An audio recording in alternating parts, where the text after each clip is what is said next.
Welcome everybody to a very Christmas special episode of Mocast, because we could not have passed through the holidays without doing a podcast, granted on more of a shorter length, because we're not necessarily it's a little bit short and sweet, just like my grandma. We're not gonna necessarily talk about classes or specs or whatever, but I do wanted to have this chat with the boys here. Oh, by the way, if you don't know, on my left side here, depending on where you're watching, this is Lego, by the way. Oh shit! God damn it, man! Who's head chief CEO of the research department and script writing and intros, okay, for the guides, and and Flame over there, who's ahead. And yeah, he's definitely. I get heads. He's ahead. Well, no, seriously. So we're gonna start it off like this. I'm gonna start it off with Flame because Lego is a bit nervous, but he'll get through. I have no idea what he's gonna do, but hey, it's a surprise for everybody. Yeah. So Flame, can you tell us what does World of Warcraft mean to you? Oh shit. Touché, pussy. Right. Well, World of Warcraft for me, which I think I've been thinking about this way more in the last couple of months as opposed to any other time in the year, because Oh yeah, it's that time. We're still here after everything that happened, and I asked myself like, why? And I think World of Warcraft started for me. I'm a very creative and nerdy person about stories and stuff, and when I first played World of Warcraft, I got lost into the story in the world, and it created this. First of all, it created an escape for me to just let my mind go all over the place. Sure. That's how people talk, and it was cool. At the beginning, it was just a really nice game. It's an RPG. It's a new world that I can just get lost in. But after a while, I started to get friends that I like to play with. We all started to feel connected in this game. Like no matter where you're from, what your cultural background is, or whatever the part of the world you are from, you still play the same rogue that everybody else plays. You still play the same war that everybody else plays. And it felt like we had this spoken, unspoken connection where we knew that a tank needs to be healed and a DPS has to kill the mob. So it was nice. It felt like we were all a part, even though we were like separate in the real world. We all are part of the same world when we play World of Warcraft, and that felt like it was a nice connection to have with people. It felt like it didn't matter how mad I was, or I didn't like him, or I didn't like her. We all still played together, and that felt like something really cool. And I honestly hope that a lot more things in this world can bring people closer together without prejudice and without stuff like that, because it's nice. That's short answer. Very, very, very heartwarming indeed. What about you, Lego? What does WoW mean to you? At this moment, I think it's my favorite game of them all. Of course. I like it a lot, and I cannot, cannot get away from it. I tried with other games. I tried to play. Did you try the other MMOs? Yeah, I tried the Star Wars MMO. I even tried Final Fantasy. Final Fantasy. Yeah, very. Did you play like a rabbit little girl thing? No, a fox girl. Oh, they're foxes. My bad. I was specious for a second. You have to know your thing, man. You have to be a fox girl. What you showing about? Of course. And how many tails did you have? How many tails did you have? But we have foxes in 9 WoW. tails. No, only one. Okay. We have. I mean, Vulpira's in WoW. Come on. Yeah. I mean, I'm different from these guys. I think I'm like their opposites. I like Vulpiras. I like no. He likes his. I like Night Elves a lot. Yes, because. We talk about I like this. Night Elves too, but I like them with clothes on. This is the main thing. What you have to know about Lego is like 98.3% of all his characters are either blood elf or night elf females, mostly naked. So humans as well. Yeah, he doesn't discriminate. Yeah. I mean, yeah, Orcs sure. as well. Orcs. Yeah, I've seen some things in my life, man. It's not pretty, but like in terms of like personally, how do you think World of Warcraft impacted you over the time you played the game? I mean, I don't know, friends, experiences, anything can be there if that's the case. I mean, from the beginning, I started with a few friends, a few local friends, and I got to know afterwards, like years passing by, and I got to learn about I got friends from all over the country.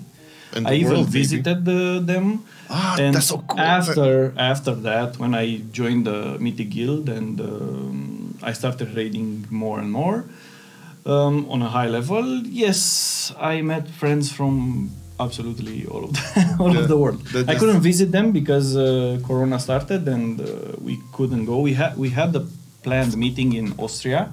Oh man! And one time, at one point, that would have been so cool. It would have been, but sadly, Corona happened, and we never got to meet after that. I guess the Corona thing really messed up a lot of plans for a lot of people. It was definitely unexpected. I mean, this is the thing, right? With all its faults, and especially all of the bad, nasty, disgusting things that were, let's say, put unwrapped. To light. This year.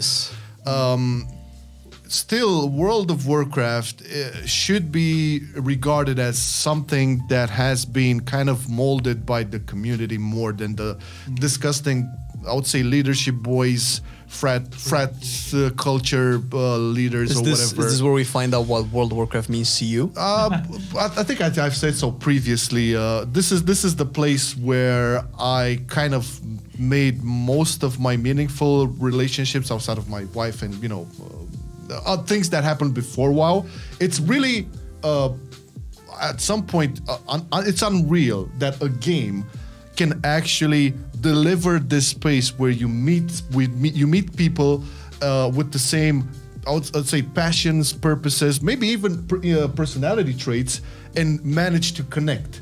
Like even evolve into meeting up in real life, maybe starting some stuff. It's amazing. For me, this is the most unreal thing with World of Warcraft. The game, the story, whatever. But the fact that real human beings can actually develop a relationship that starts off purely virtual and really based on nothing.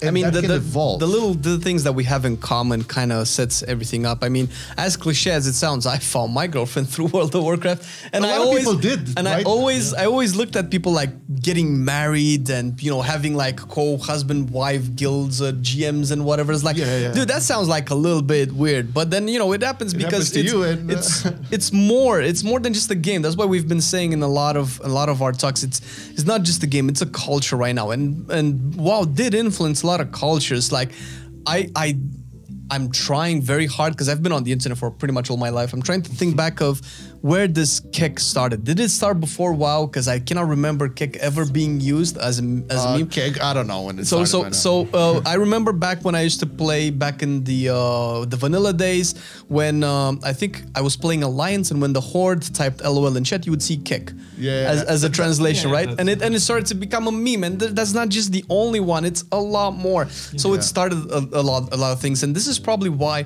a lot of people are so passionate about the game, and they're so outraged about what happens, because you have developers that make a video game, and if you like it, you buy it, you play it, and if you don't, you just move on. But it's World of Warcraft is no longer that, right? So it evolved, it changed a lot of lives, it created a lot of things where it's famous actors and celebrities are playing the same raid that we are playing, man. It's unreal, right? It doesn't matter where you're coming from. It doesn't matter who you are, how old you are. I've seen there's this WoW grandma chick playing World of Warcraft on Twitch, man, and she's doing 15s or 18s as I think it was either a Resto Druid or a Boom. That's so cool, and that's really cool, man. Like it doesn't matter. It's really awesome. That's what I'm saying. My point was, and to kind of wrap it up, even though we kind of learned that I would say our favorite game was created under some weird ass situations and tensions, and Jesus Christ, I will have to underline this. This is a sentiment I always had. This world that we stepped in, it's basically catered and molded because of us. Granted, some of these developers the most recent years didn't really care that much about us. That's the truth. We have created our little worlds within World of Warcraft, right? We have created our experiences, are purely ours, our relationships are purely ours, and that cannot ever be erased, right?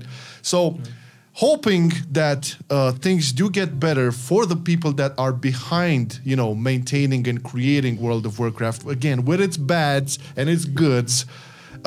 We are strongly, I think I can speak for the three of us here, we are strongly in support of the game in more, not like 100% for the game, but for the idea of returning or making it as better as it could ever be. So this is why we've kind of like decided to keep on playing the game and keep on making content. Oh, yeah. Because I don't think it will help anybody to just stop. That's the thing, because a lot of the people, like what we've heard this year, for better or worse, if it's a consolation prize or not, it's just a minority of people that work at Blizzard, and especially work in the WoW team. There are a lot of passionate people, and unfortunately, this passion has been exploited over the years. And it's not a secret. It is true. But people still go, and people still are passionate. And I think probably the majority of the developers right now are ex-players. I would say so too. Yes, I would say so too. And yes, we have to lay out down the facts. Blizzard has been known to exploit passion, both of their workers and their players. It is no secret. I maybe naively want to say that they have stated that they want to change the mindset and the philosophies within Team 2. That's the World of Warcraft team. Yeah. And I am naively hoping and cheering for that, basing it more on the fact that nowadays World of Warcraft isn't that new kid on the block that draws in the curiosity. It's more of like... It's that old grandpa that you still want to invite over for family dinners, but you know he's going to say the wrong shit at the wrong time. He has Tourette's, and you know, you have to like be very careful with the kids around. You know what I mean? So yeah, I guess we can wrap it up as a little Christmas Mocast special. Not too long of an episode. We just a little bit of intro hint into our minds and hearts when it comes to World of Warcraft. And for sure. we know it's been for a ride, and we're still sticking with it. And if you are or if you're not, then you do you and you follow your own path. It's nice to know that either we are still connected, or at one point we were connected with a lot of people that played the game, and hopefully one day we can see a lot more of you back in Azeroth. Yes. Thank you guys for listening, for watching. This has been the Mocast Christmas special. Very short, but we have to leave you to your holiday situations and duties. So until next time, take care. Happy holidays. Merry Christmas. Happy New Year. Bye-bye. Penis. Colada.